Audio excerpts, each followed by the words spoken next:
அன்றைக்கு நைட்டு ஒரு 12 மணி இருக்கும். நைட் இருட்டில் என் அத்தையோட வீட்ல அவங்க கூட தனியா இருக்கிறது. இதுதான் முதல் தடவை. வீட்ல கரண்ட் இல்லாம இருட்டா இருந்துச்சு. அந்த இருட்டில் என் அத்தையோட அழகான முகம் இன்னமும் அழகா தெரிஞ்சது. அவங்க ஆழ்ந்த தூக்கத்துல இருந்தாங்க. அவங்களை இவ்வளவு அமைதியாவும் பக்கத்துல பார்த்ததும் என்னோட இதயம் படபடக்க ஆரம்பிச்சது. எனக்குள்ள ஒரு விசித்திரமான பதட்டமும் எழும்புச்சு. அந்த நொடி என்னோட மனசுல அந்த மாதிரியான எண்ணங்கள் தோன்ற ஆரம்பிச்சது. நைட்டு இருட்டு, தனிமை அதிகமா இருக்கும்போது அந்த எண்ணங்கள் என்னை ஆட்கொள்ளவும் ஆரம்பிச்சது.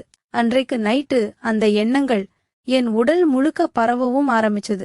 அன்றைக்கு நைட்டு நான் முதல் தடவையா என் அத்தை கூட நான் ஆசைப்பட்ட மாதிரி இருக்கணும்னு சொல்லி முடிவு பண்ணேன். 2 மணி நேரம் தொடர்ந்து என்னோட ஆசைகளை அவங்க கிட்ட நான் தீர்த்துக்கிட்டேன்.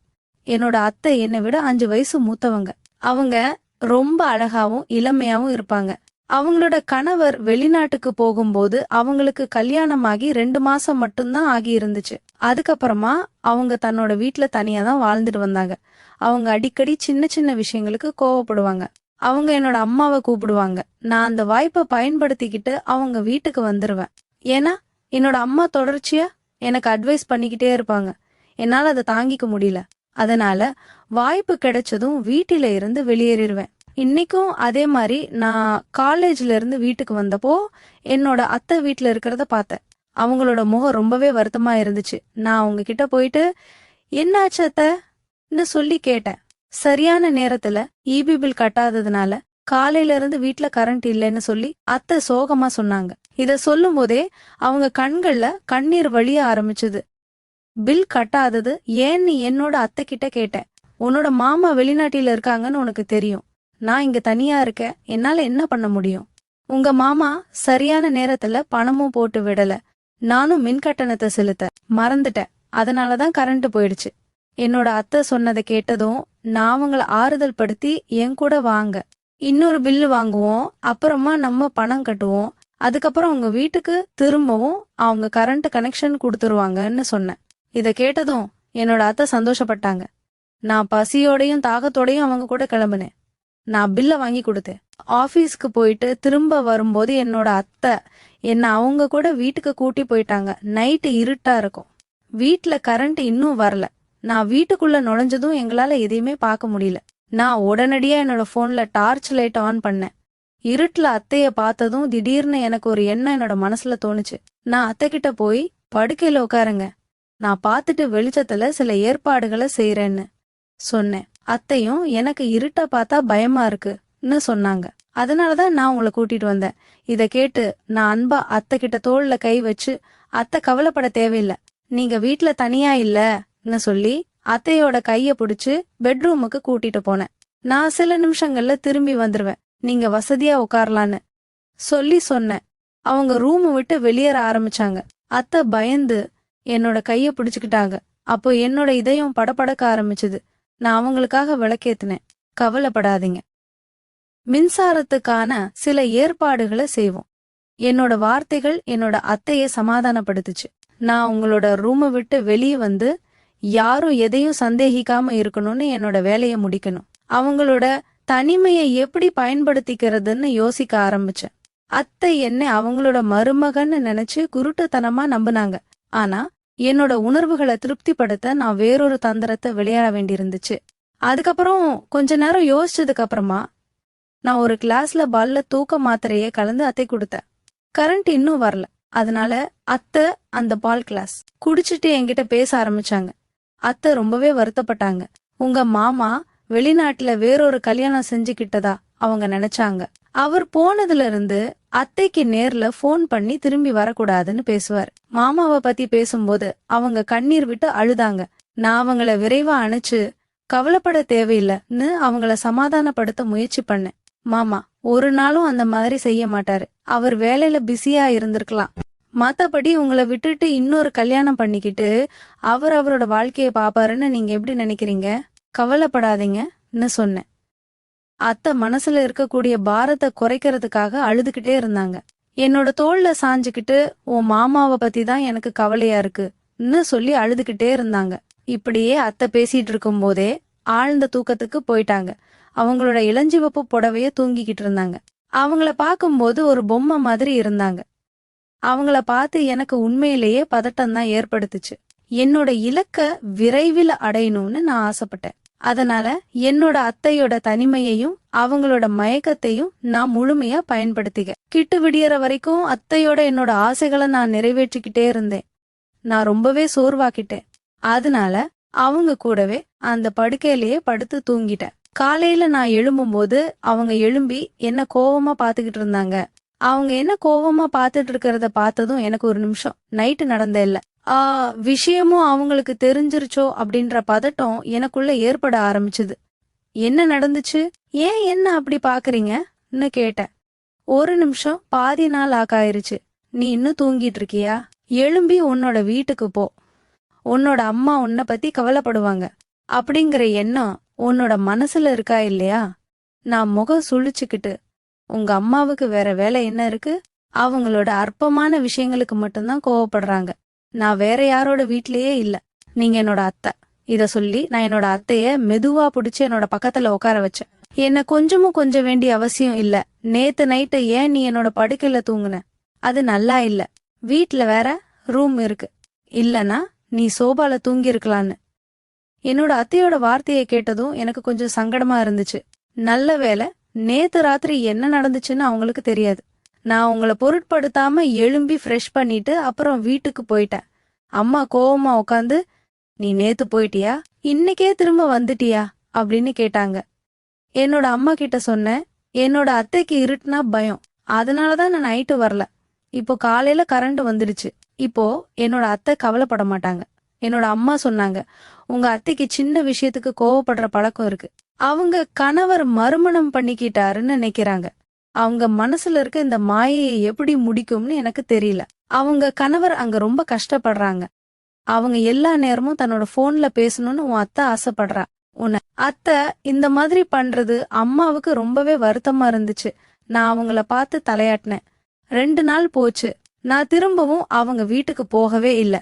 அவங்கள பார்க்கணும் அப்படின்னு சொல்லி ஒரு வழிய கண்டுபிடிக்கணும்னு என்னோட மனசு ஏங்க ஆரம்பிச்சது. அதுக்கப்புறமா 2 நாள் கழிச்சு ஈவினிங் என்னோட நண்பர்களை பார்த்து வீட்டுக்கு வந்தப்போ அம்மா பன்னீர் தயார் செஞ்சுக்கிட்டு இருந்தாங்க. அத்தைக்கு பன்னீர் கறி எவ்வளவு பிடிக்கும்னு அம்மா கிட்ட சொன்னேன். அவங்களோட வீடு பக்கத்துல தான் இருக்கு, நான் அதை உடனடியா கொண்டு வந்துருவேன். அத்தைய பத்தி அம்மாவுக்கு நிறைய புகார்கள் இருந்துச்சு, ஆனா அவங்கள ரொம்பவே பிடிக்கும். இத கேட்டதுமே, பன்னீர் கிரேவினா உன் அத்தை பைத்தியம் மாதிரி இருப்பா, அவளுக்கு அவ்வளவு பிடிக்கும்னு சொல்லி அம்மா அந்த விஷயத்த நினைவு கூற ஆரம்பிச்சாங்க. அம்மா உடனே, அத்தை வீடு அவ்வளவு தூரம் இல்லையே, நீ பைக்ல போனா 5 நிமிஷத்துல கூட ஆகாது, போயிட்டு குடுத்துட்டு வான்னு சொன்னாங்க. நானும் இந்த வாய்ப்புக்காக தான் காத்துட்டு இருந்தேன். நான் வேணும்னே முகத்தை சுருக்கி, சரி நீ அதை கட்டி வைன்னு சொன்னேன். நான் அதை டெலிவரி பண்றேன். அம்மா விரைவா பெட்டிய பேக் பண்ணாங்க. என்னோட முகம் பிரகாசமா இருந்துச்சு. நான் அத்தையோட வீட்டுக்கு வந்ததும் அவங்க சாப்பிட உட்கார்ந்துருந்தாங்க. பன்னீர் கிரேவிய பார்த்ததும் அவங்க இன்னும் சந்தோஷப்பட்டாங்க. சாப்பிடலாமான்னு சொல்லி என்கிட்ட கேட்டாங்க. அதனால நான் சீக்கிரமா அவங்க கூட உட்கார்ந்தேன். சாப்பிட்டு முடிச்சதுக்கு அப்புறமா ஒரு டீ கிடைக்குமான்னு அத்தை கிட்ட கேட்டேன். எனக்கு அத்தை வீட்டுல இருந்து எங்க வீட்டுக்கு திரும்பி வர மனசே இல்ல. அதுக்கப்புறமா டீ குடிக்கும் போது நாங்க லூடோ கேம் விளையாட ஆரம்பிச்சோம். நான் வீட்டுக்கு ஃபோன் பண்ணி அம்மா கிட்ட சொன்னேன். அத்தை என்ன வலுக்கட்டாயமா தடுத்துட்டாங்க. ஆனா அத்தை அப்படி எதுவுமே சொல்லல. நான் அத்தை கிட்ட, நீங்க இப்படி பலவீனமாயிட்டே வரீங்க, ஏன் தொடர்ந்து பால் குடிக்க கூடாதான்னு அத்தை கிட்ட கேட்டேன். ஒவ்வொரு நாளும் எனக்கு பால் கொடுக்க யாரும் இல்ல. நான் அத்தை கிட்ட, சரி இப்ப அது என்னோட பொறுப்புன்னு சொல்லி சொன்னேன். நீங்க ரொம்பவே வீக்கா இருக்கீங்க, அதனால கண்டிப்பா நீங்க ஒரு கிளாஸ் பால் குடிக்கிறது நல்லதுன்னு சொன்னேன். நான் பால் கொண்டு வந்து அதை நானே சூடாக்கி அதுல ஒரு தூக்க மாத்திரையை போட்டு அத்தைக்கும் கொடுத்தேன். அத்தை என்ன அன்பா பார்த்து, எல்லோருக்கும் உன்ன மாதிரி ஒரு மருமக இருக்கணும்னு சொன்னாங்க. நீ என்ன நல்லா கவனிச்சுக்கிறதுனால இனி எனக்கு எந்த பிரச்சனையும் இல்ல. இல்லனா உன் மாமா இல்லாம நான் எப்படி இருப்பேன்னு யோசிச்சேன். அத்தையோட வார்த்தைகளை கேட்டு நான் மெதுவா சிரிச்சேன். என்னோட கருணைக்கு பின்னாடி உள்ள நோக்கத்தை அத்தைக்கு எப்படி தெரியும்? அத்தை பாலை குடிச்சிட்டு கொஞ்ச நேரத்திலேயே லூடோ விளையாடிட்டு அவங்களோட ரூமுக்கு போய் தூங்கிட்டாங்க. எனக்கு இன்னொரு வாய்ப்பு கிடைச்சது. நைட்டு முழுக்க இந்த வாய்ப்பை பயன்படுத்திக்கிட்டேன். காலையில சோர்வா தூங்க போயிட்டேன். அத்தையோட பழைய வார்த்தைகள் எனக்கு நினைவுக்கு வந்துச்சு. நான் வேணும்னே தலையணையை எடுத்துட்டு போய் சோபால வச்சுட்டு அத்தை எதையும் சந்தேகப்படாதபடி அத்தை கிட்ட இருந்து விலகி தூங்கினேன். மறுநாள் நான் டயர்ட்ல லேட்டா தான் எழும்புனேன். நான் எழும்புனதும் என்னோட அத்தை என் பக்கத்துல வந்து, நேத்து நைட்டு நீ எங்க இருந்தன்னு சொல்லி உன்னோட அம்மா கவலைப்படுறாங்கன்னு சொன்னாங்க. நானும் இல்ல, நான் அம்மா கிட்ட போன்ல சொன்னேன். அவங்க கவலைப்படல. உண்மையில நீங்க யாரையாவது கண்டுபிடிச்சிட்டீங்களா? அவங்க முற்றிலும் நிம்மதியா இருக்காங்க. இல்லனா அவங்க எப்பவுமே கவலைப்பட்டு நீ வீட்ல எப்படி தனியா இருப்பன்னு யோசிச்சுக்கிட்டே இருப்பாங்க. அன்னைக்கு மத்தியானம் நான் வீட்டுக்கு வந்தப்போ என்னோட அம்மா என்னை பார்த்து, நீ உன்னோட படிப்புல கவனத்தை செலுத்து, அதை விட்டுட்டு உன்னோட அத்தை வீட்டுக்கு வேலைக்காரன் ஆகிராத, உன்னோட வாழ்க்கை பாலாகிடும்னு சொல்லி என்னை திட்டினாங்க. நான் என்னோட அம்மா கிட்ட, நீங்க என்ன சொல்றீங்க? அவங்க உங்க சகோதரி, அந்த ஏழை பெண் தனியா ரொம்ப கஷ்டப்படுறாங்க, அவங்களுக்கு நாம ஏதாவது உதவி செஞ்சா அது தப்பா என்ன? நான் ஒவ்வொரு நைட்டும் அத்தையோட வீட்டுக்கு போய் கண்காணிக்கலாம்னு முடிவு பண்ணேன். ஏன்னா அத்தையோட வீட்டுக்கு பக்கத்துல இருக்கவங்க அந்த பகுதியில நிறைய திருடங்கள் இருக்கிறதா சொன்னாங்க. அத்தை வேற தனியா இருக்காங்க அப்படின்னு அம்மா கிட்ட சொன்னேன். இத கேட்டதும் அம்மா ரொம்பவே கவலைப்பட்டாங்க. சரி, நீ ஒவ்வொரு நைட்டும் அத்தை வீட்டுக்கு போகலாம், ஆனா காலையில நீ சரியான நேரத்துக்கு வீட்டுக்கு வரணும். நீ காலேஜுக்கு லீவ் போட்டா உன்னோட அப்பா ரொம்பவே கோவப்படுவார். அதுக்கு நானும் சரிம்மா, காலையில நான் சரியான நேரத்துக்கு வீட்டுக்கு வந்துருவேன்னு சொன்னேன். இல்ல, நான் அத்தை வீட்ல இருந்து காலேஜுக்கு போயிருவேன்னு அம்மா கிட்ட சத்தியமும் பண்ணேன். அதுக்கப்புறமா என் படிப்பு பாதிக்கப்படக்கூடாதுன்னு இந்த நாட்கள்ல அவங்கள அக்கம் பக்கத்துல நிறைய திருடங்கள் நடக்கிறத அத்தைக்கு நான் சொன்னேன். நான் உங்ககிட்ட 2 துரதிருஷ்டவசமான திருட்டு கதைகளை சொன்னேன். அத்தைய பயமுறுத்துற விதமா அந்த கதைகள் இருந்துச்சு. நான் ஒவ்வொரு நைட்டும் அத்தை வீட்டுக்கு பால் வாங்கிட்டு போவேன். நான் அதை அத்தைக்கு கொடுப்பேன். அதுல ஒரு தூக்கு மாத்திரையும் போட்டுருவேன். அதுக்கப்புறம் அத்தை தூங்குனதுக்கு அப்புறமா நான் அந்த சூழ்நிலைய பயன்படுத்திக்கவும் ஆரம்பிச்சேன். இதுல நான் ரொம்பவே சந்தோஷப்பட்டேன். நான் அத்தைய ரொம்ப எளிதா ஏமாத்திட்டேன். நான் தொடர்ந்து காலேஜுக்கு போக ஆரம்பிச்சதுனால அம்மா இத பத்தி கவலைப்படவே இல்ல. ஆனா நைட்டு முழுக்க இவ்வளவு கடினமா வேலை செஞ்சதுக்கு அப்புறமா காலையில சீக்கிரம் எழும்புறது எனக்கு ரொம்பவே கஷ்டமா இருந்துச்சு. ஆனா எப்படியோ நான் சமாளிச்சிட்டேன். அதுக்கப்புறமா ஒரு நாள் எப்படியோ அத்தைக்கு என் மேல சந்தேகம் வந்துருச்சு. அன்னைக்கு நைட்டு நான் அவங்களோட ரூமுக்கு பால் கொண்டு போனப்போ அவங்க என்கிட்ட, இந்த நாட்கள்ல எனக்கு ஏதோ வித்தியாசமா இருக்கு, விசித்திரமா நடக்கிற மாதிரி இருக்கு என்ன சொன்னாங்க. ஒவ்வொரு நைட்டும் நான் ரொம்பவே ஆழமான தூக்கத்துக்கு போற மாதிரி இருக்கு. நான் ஒரு தடவை கூட என்னோட கண்களை திறக்கறதே இல்ல. அது முன்னாடி அப்படி இல்ல. அது மட்டும் இல்லாம இன்னைக்கு நான் வீட்டுல இருக்கக்கூடிய குப்பைகளை வீச போகும்போது ஒரு விஷயத்த பார்த்து நான் ரொம்பவே திகைப்பாக்கிட்டேன். என் அத்தையோட வார்த்தைகளை கேட்டதும் எனக்கு வியர்த்து கொட்ட ஆரம்பிச்சது. அவங்கள பார்த்து நான் புரிஞ்சுக்கிட்டேன். ஆனா நான் தெரியாத மாதிரி நடிச்சேன். என்னாச்சு அத்தைன்னு கேட்டேன். உங்களை தொந்தரவு செய்யற என்ன கண்டுபிடிச்சிட்டீங்களா? அவங்க என்கிட்ட எதையும் வெளிப்படையா சொல்ல முடியாதுன்னு எனக்கு தெரியும். அதனால நான் அதை பத்தி தெரியாத மாதிரியே நடிச்சேன். முதல்ல அத்தை என்ன உன்னிப்பா பார்த்தாங்க. அதுக்கப்புறமா நான் ஒன்னும் இல்லன்னு சொல்லி தலையாட்டினேன். நான் திரும்பவும் கேட்டேன், என்ன விஷயம் அத்தை? என்ன கண்டுபிடிச்சிங்க? ஆனா அவங்களும் அதை விடு, இப்போதைக்கு அது உன்னோட வேலை இல்ல, நீ ஒரு குழந்தைன்னு சொன்னாங்க. அதை கேட்டு அத்தை பால் குடிச்சு முடிச்சுட்டு என்கிட்ட பேச ஆரம்பிச்சாங்க. நான் எனக்குள்ள சிரிச்சுக்கிட்டேன். அத்தை, நான் ஒரு குழந்தைன்னு நீங்க நினைச்சிட்டு இருக்கீங்க. ஆனா நான் ஒவ்வொரு நைட்டும் அத்தையோட தூக்கத்தை பயன்படுத்திக்கிட்டு விளையாடிக்கிட்டே இருக்கேன். யாருக்குமே தெரியாம கொஞ்ச நேரம் கழிச்சு அத்தை திரும்பவும் தூங்கிட்டாங்க. நான் என்னோட வேலையை ஆரம்பிச்சேன். இதையெல்லாம் செய்யறதுல நான் ரொம்பவே வேடிக்கையா இருந்தேன். இதெல்லாம் இவ்வளவு எளிதா சாதிக்க முடியும்னு நான் ஒரு நாளும் நினைச்சு பார்க்கவே இல்லை. அத்தை என்னோட வலையில முழுமையா விழுந்துட்டாங்க. அவங்க என்ன ஒரு நாளும் சந்தேகப்படவே இல்லை. நான் உங்களோட பால்ல தூக்க மாத்திரையை கலந்து கொடுக்கறத அவங்க ஒரு நாளும் உணரவே இல்லை. ஆனா ஒரு நாள் ஈவினிங் ஒரு பக்கத்து வீட்டுக்காரர் வந்திருப்பதா அவங்க சொல்ல ஆரம்பிச்சாங்க. அவங்க ரொம்பவே விசித்திரமான விஷயங்களை சொன்னாங்க. அவங்க சொல்றது எதுவும் எனக்கு புரியல. அத்தை சொன்னதை கேட்டு நான் அதிர்ச்சியாக்கிட்டேன். எந்த பக்கத்து வீட்டுக்காரர் வந்தாங்க, என்ன சொல்றாங்கன்னு கேட்டேன். அத்தை, நேத்து நைட்டு ஜன்னல்ல இருந்து எங்க வீட்ல ஏதோ ஒரு விசித்திரமான விஷயத்த பார்த்ததா பக்கத்து வீட்டுக்காரங்க சொல்லியிருக்காங்க. அன்னைக்கு நைட்டு எங்க வீட்டுக்கு ஒரு பையன் வந்திருக்கிறதாகவும் அவங்க நினைச்சு சதா சொன்னாங்களாம். அத்தையோட வார்த்தைகளை கேட்டதும் எனக்கு பயம் அதிகமாச்சு. ஏன்னா முந்தைய நைட்டு நான் என்னோட 2 தோழிகளை அத்தையோட வீட்டுக்கு கூட்டிட்டு வந்தேன். நாங்க 2 பேரும் சேர்ந்து அத்தையோட தூக்கத்தை பயன்படுத்திக்கிட்டோம். அத்தையோட பக்கத்து வீட்டுக்காரங்கள ஒருத்தர் நைட்டை இவ்வளவு தாமதமா அவங்க வீட்டை பாத்துக்கிட்டு இருப்பாருன்னு எனக்கு தெரியாது. ஆனா இப்ப நான் பிடிபடுறேன்னு பயம் எனக்கு வந்துச்சு. அதனால அக்கா பக்கத்து பெண்களை வீட்டுக்கு வரவிட வேணான்னு என்னோட அத்தை கிட்ட சொன்னேன். நீங்க தனியா இருக்கிறது அவங்க வசதியா போயிடுச்சு, அதனாலதான் அவங்க இப்படி எல்லாம் சொல்றாங்க. நாளைக்கு அவங்க உங்க குணத்தை பத்தி பேச ஆரம்பிப்பாங்க, அப்ப என்ன செய்வீங்கன்னு கேட்டேன். உங்க வீட்ல என்ன நடக்குதுன்னு அவங்க ஏன் பார்க்கணும்? என்னோட வீட்டெல்லாம் நீங்க பார்க்க வேணான்னு எல்லார்கிட்டயும் கண்டிப்பா சொல்லிருங்கன்னு என் அத்தை கிட்ட சொன்னேன். இத கேட்டதும் என்னோட அத்தை அதிர்ச்சி ஆகிட்டாங்க. நீ சொல்றது சரிதான். இன்னைக்கு யாரையாவது பார்த்ததா அவங்க சொன்னா நாளைக்கு ஒரு காதலன் வந்ததா சொல்லுவாங்க. அதுக்கப்புறமா நீங்க என்ன செய்வீங்க? என்னோட வார்த்தைகள் என் அத்தையோட மனசுல ஆழமா பதிஞ்சிருச்சு. நான் உடனே அவங்களோட தோள்ல கை வச்சு, அத்தை உங்களுக்கு தெரியாது, காலம் ரொம்ப மோசமா போய்கிட்டு இருக்கு. பக்கத்துக்காரங்க நம்ம வீட்ல நடக்கிற விஷயத்த பாத்துக்கிட்டு எதையாவது வெளியில பேசிட்டு இருப்பாங்க. யாராவது இந்த விஷயத்த உங்க மாமியார் கிட்ட போய் சொன்னா உங்களோட நிலைமை இன்னும் மோசமாகிரும். நீங்க தான் பிரச்சனையில மாட்டிக்க போறீங்க. அதனால உங்க பக்கத்து வீட்டுக்காரங்க கிட்ட உறுதியான மனப்பான்மைய கடைபிடிங்க. உங்க குடும்ப விஷயத்துல தலையிட யாருக்கும் உரிமையை கொடுக்காதீங்க.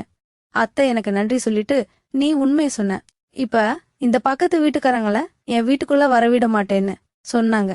அத்தை சொன்னதுக்கு நான் சிரிச்சேன். ஏன் அப்பாவி அத்தை நான் என்ன சொல்றாலும் குருட்டுத்தனமா நம்புறாங்க. இது எனக்கு ரொம்பவே சௌகரியமா போச்சு. அன்னையில இருந்து அத்தை பக்கத்து வீட்டுக்காரங்க கிட்ட பேசுறதையே நிறுத்திட்டாங்க. எல்லா பிரச்சனைக்கும் நான் தான் அவங்க ஒரே தீர்வு. இப்ப சின்ன சின்ன விஷயத்துக்கு கூட அவங்க எனக்கு ஃபோன் பண்ணுவாங்க. நான் அவசரமா வந்துருவேன். ஒவ்வொரு நைட்டும் நானே பால் கொண்டு வந்து தூக்க மாத்திரையை கலந்து அத்தைக்கு கொடுப்பேன். ஆரம்பத்துல அத்தையோட தூக்கத்தை நான் மட்டும்தான் பயன்படுத்திக்கிட்டேன்.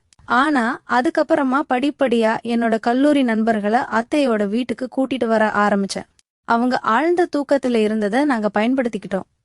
என்னோட உண்மை ஒரு நாள் வெளிப்படாதுன்னு நினைச்சேன். ஆனா நான் தப்பு பண்ணிட்டேன். ஒரு நாள் நைட்டு எப்படியோ என்னோட அத்தை கஞ்சிட்டாங்க. நானும் என்னோட ஃப்ரெண்ட்ஸும் ஒரு ரூம்ல இருந்து வெளியில வந்தோம். என்னோட அத்தைக்கு ஏதோ ஒரு விஷயம் புரிஞ்சுக்க சில நிமிஷம் ஆச்சு. அவங்க என்ன கண்களால பாத்துக்கிட்டே இருந்தாங்க. அவங்க எழும்பி என்னோட ஃப்ரெண்ட்ஸ பார்த்து பதட்ட அடைஞ்சாங்க. அவங்க எல்லாருமே உடனடியா வெளியே போயிட்டாங்க. அவங்க போனதும் என் அத்தை என்கிட்ட வந்து என்னோட தோள்களை பிடிச்சு என்ன நடக்குதுன்னு கேட்டாங்க. நான் பயந்துகிட்டே, ஒண்ணுமில்ல அத்தை, நான் படிக்க வேண்டி இருந்துச்சு, நீங்க எதையெல்லாம் செய்றீங்கன்னு சொன்னேன். இருந்தாலும் நான் முற்றிலும் அமைதியாக்கிட்டேன். அவங்க உன் அப்பாவை பத்தி யோசின்னு சொன்னாங்க.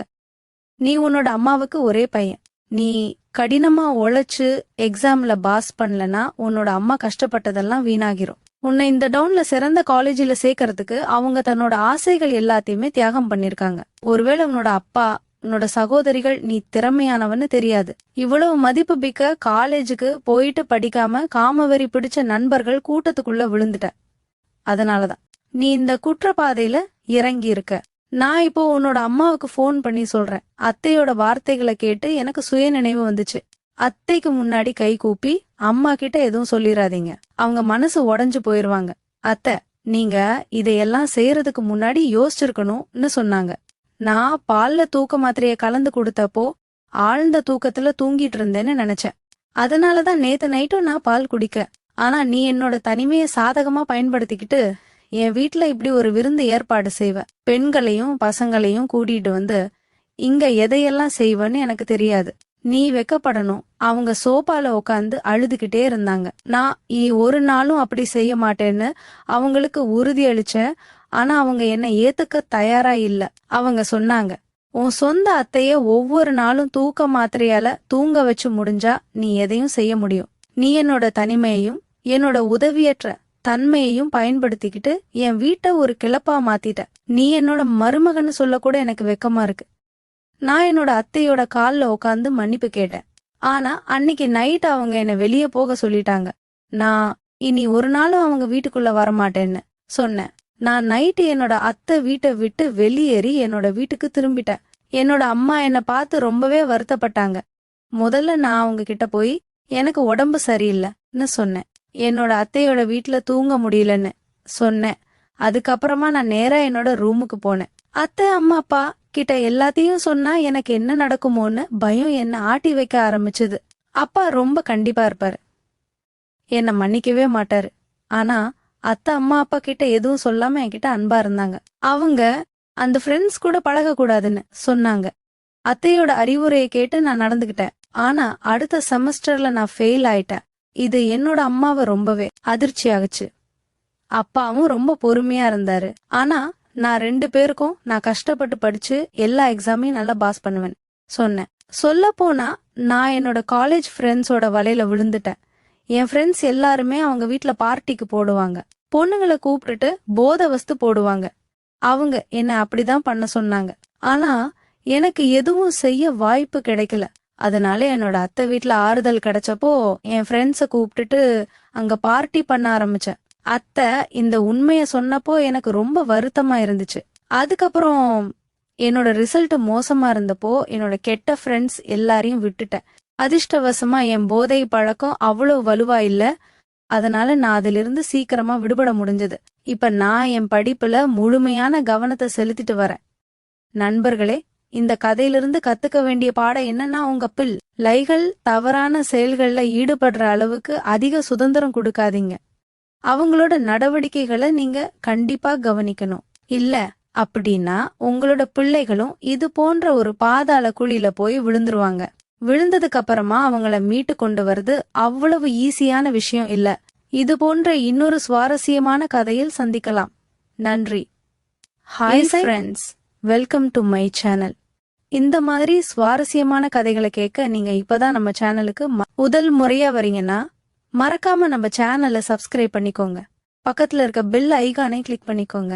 இவங்க பேர் ஆர்த்தி. இவங்க இப்பதான்